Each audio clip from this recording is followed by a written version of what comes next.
Assalamualaikum warahmatullahi wabarakatuh. Apa kabar anak-anakku semua?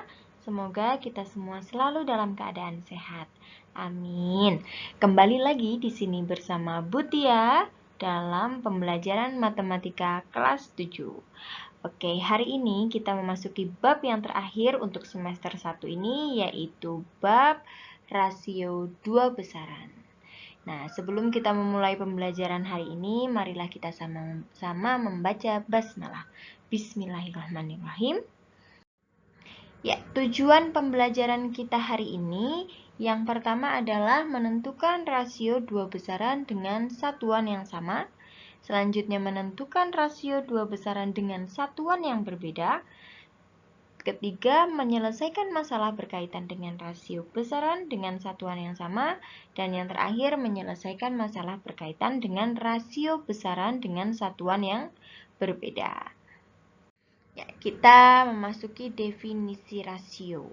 Nah, ini untuk mengetahui apa itu rasio. Nah, misalkan di sini Butia ada gambar. Tentukan atau bandingkan banyak jambu dengan banyak apel. Nah, sekarang kita lihat. Banyaknya jambu ada berapa? 1, 2, 3, 4. Banyaknya apel ada berapa? 1, 2, 3, 4, 5. Jadi banyak jambu ada 4, banyaknya apel ada 5. Berarti perbandingan banyak jambu dengan banyak apel adalah 4:5. Atau bisa juga ditulis 4/5. Gitu ya. Mudah ya. Nah, jadi untuk bilangan yang menyatakan perbandingan banyaknya jambu, ini perbandingan banyaknya jambu dengan banyaknya apel, inilah yang disebut dengan rasio. Jadi, rasio adalah bilangan yang digunakan untuk menyatakan sebuah perbandingan. Ini ya, kuantitas ataupun ukuran dari dua atau lebih objek. Nah, objeknya apa ini? Jambu dan apel. Yang dilambangkan dengan A dibanding B atau A/B. Seperti itu. Oke? Kita lanjut. Untuk rasio dua besaran satuannya sama, misalkan di sini Butia ada gambar apel dan jeruk. Nah, nanti untuk rasio dua besaran satuan yang sama ataupun dengan satuan yang berbeda, itu ada yang ditanyakan bagian per bagiannya, ada juga yang ditanyakan bagian per keseluruhan. Nah, sekarang kita masuk yang bagian per bagian terlebih dahulu. Misalkan di sini yang ditanyakan adalah rasio banyaknya apel dengan banyaknya jeruk. Jadi bagian per bagian, bagiannya apel dan juga jeruk. Ya. Nah, maka mengerjakannya adalah lihat apel ada berapa? 1, 2, 3, 4, 5, 6, 7, 8, 9, 10, 11, 12. Jadi ada apel 12. Sedangkan jeruk ada 1, 2, 3, 4, 5, 6, 7, 8, 9, 10, 11, 12, 13, 14, 15. Ada 15. Maka kita tulis 12 banding 15 ataupun 12/15. Maka kalau sudah seperti ini, apakah bisa disederhanakan? Nah, sekarang kita lihat 12 dan 15, FPB-nya berapa? 3 atau sama-sama bisa dibagi 3. 12 dibagi 3 sama dengan 4, 15 dibagi 3 sama dengan 5. Gitu. Jadi perbandingannya nanti bisa kita tulis dengan 4:5 atau 4/5. Sekarang untuk bagian per keseluruhan. Di sini soalnya jadinya gini, rasio banyaknya apel dengan banyak keseluruhan. Maka jawabannya banyaknya apel ada berapa? 1, 2, 3, 4, 5, 6, 7, 8, 9, 10, 11, 12. 12. Banyak keseluruhan, tadi 12 tambah 15, ada 27. Maka banyaknya rasio apel 12 banding 27. Selanjutnya, apakah 12 dan 27 bisa disederhanakan? Bisa 12 dan 27 memiliki FPB yaitu 3. Maka 12 dibagi 3, 4, 27 dibagi 3, 9. Jadi rasionya adalah 4:9. Mudah kan? Oke, kita lanjut untuk contoh menyelesaikan masalah berkaitan rasio dua besaran satuannya sama. Misalkan di sini Butia ada contoh soal rasio panjang tali Nita dan Rani adalah 2:3. Jika panjang tali Nita adalah 24 cm, tentukan panjang tali Rani. Oke, kita cari dulu. Yang diketahui adalah panjang tali Nita dan Rani, yaitu 2:3. Berarti miliknya Nita adalah 2, miliknya Rani adalah 3. Oke. Yang diketahui lagi, panjang talinya Nita adalah 24 cm. Yang ditanyakan panjang tali Rani. Berarti ini bagiannya Nita yang diketahui, yang ditanyakan bagiannya Rani. Maka ini merupakan bagian per bagian. Nah, kita kerjakan. Yang ditanyakan Rani. Rani berapa? 2 atau 3? 3. Maka Rani 3/2. Panjang tali Rani adalah 3/2. Bagiannya Rani 3, bagiannya Nita 2. Dikali panjangnya Nita, karena yang diketahui panjangnya Nita. Maka 3/2 dikali 24. Kalau misalkan yang di sini Butia kasih contoh soalnya ternyata punyanya Rani, maka Nita berapa? 2. Berarti yang di atas 2, karena yang ditanyakan punya Nita. 2 per yang diketahui punya Rani 3. Gitu. Tapi karena yang di sini yang diketahui punya Nita, maka yang ditanyakan punya Rani, yang di atas berarti yang punya Rani per 2. Jadi 3/2 dikali 24. Kalau di sini untuk lebih mudah mengerjakannya, 24 bisa dibagi dengan 2? Bisa, habis ya 2 ini. Nah, ini tinggal 1, berarti 24 dibagi 2 sama dengan 12. Berarti tinggal 3 dikali 12 sama dengan 36. Jadi, panjang tali Rani adalah 36 cm. Mudah ya? Nah, sekarang untuk contoh soal yang selanjutnya. Rasio uang Dina dan Putri adalah 2:5. Jika jumlah uang Putri dan Dina, nah berarti ini keseluruhan, 175.000, tentukan banyaknya uang Putri. Nah, sekarang diketahuinya adalah rasio uang Dina dan Putri 2:5. Yang ditanya selanjutnya uangnya Putri dan Dina atau keseluruhan 175.000. Yang ditanyakan berapa banyak uang Putri? Sekarang kita lihat Putri, berarti punya Putri 2 atau 5? Ya. Punyanya Putri, Dina dan Putri. Dina dan Putri. Maka yang punya Putri adalah yang 5. Berarti nanti yang di atas adalah 5. Karena yang ditanyakan punyanya Putri. 5 per, karena ini bagian per keseluruhan, berarti berapa jumlah dari rasio ini keseluruhannya? 2 ditambah 5 sama dengan 7.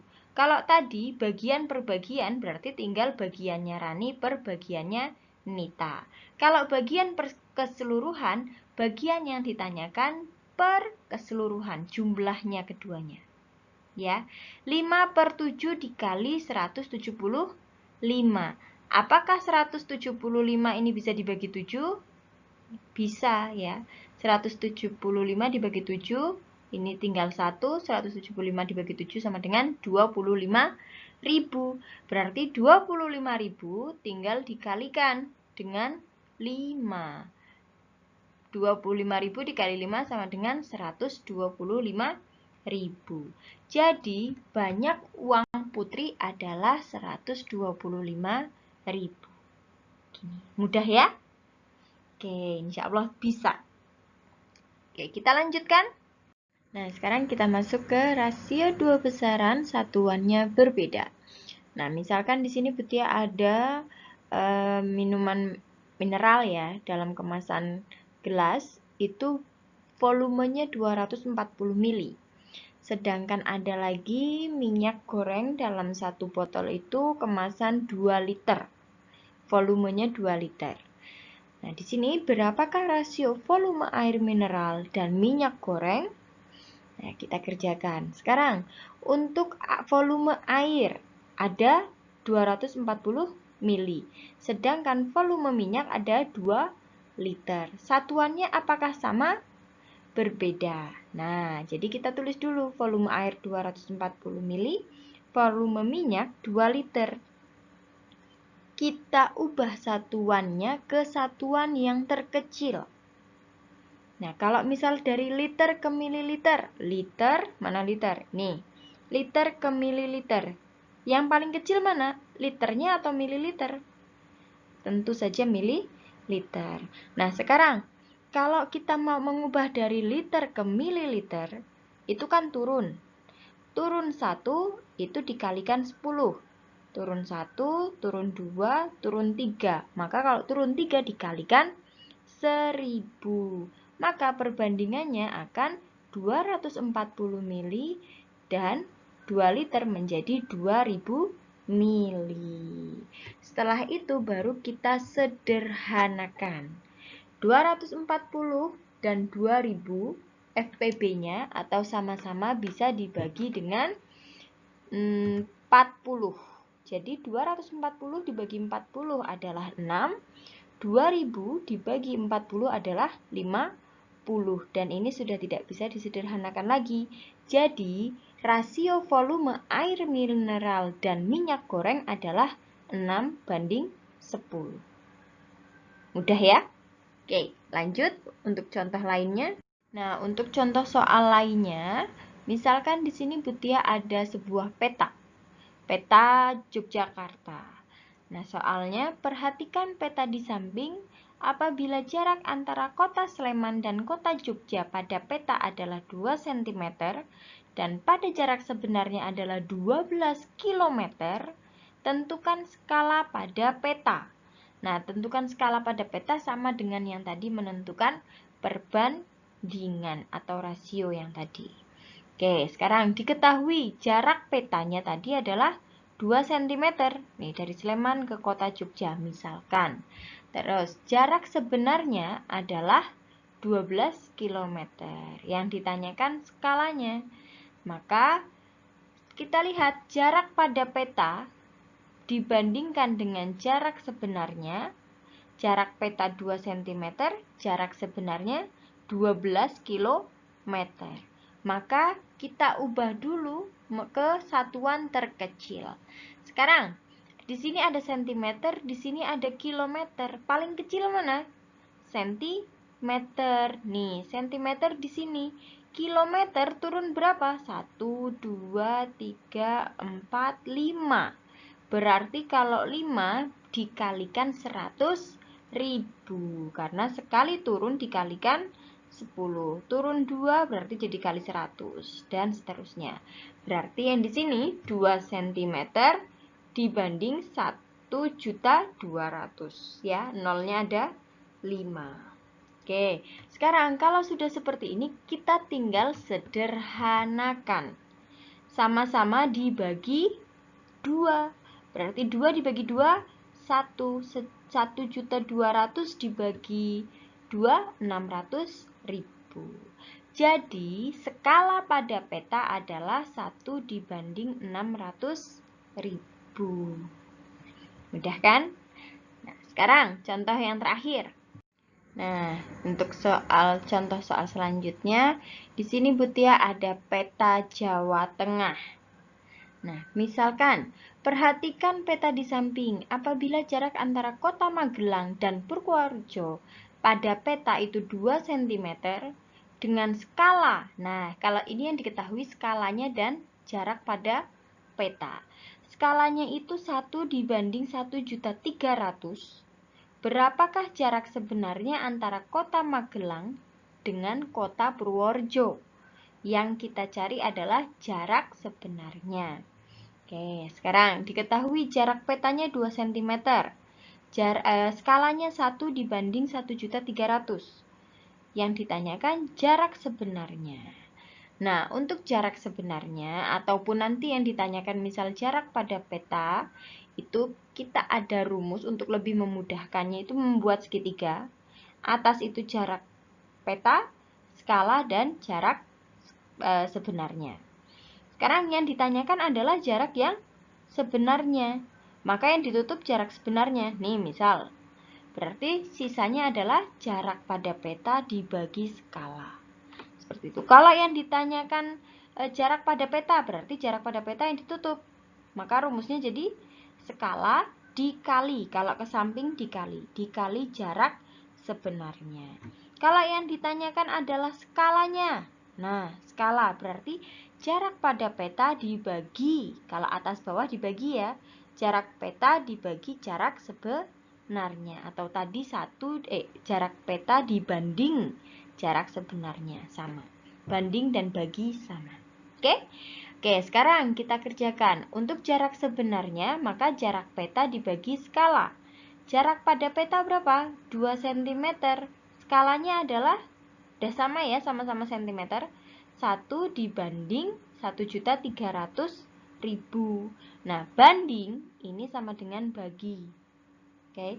Kalau ada pecahan seperti ini, campur, ada pecahan lagi, maka kita rubah menjadi perkalian, yaitu 2 dikali yang bawah jadi di atas. 1.300.000 dibagi 1.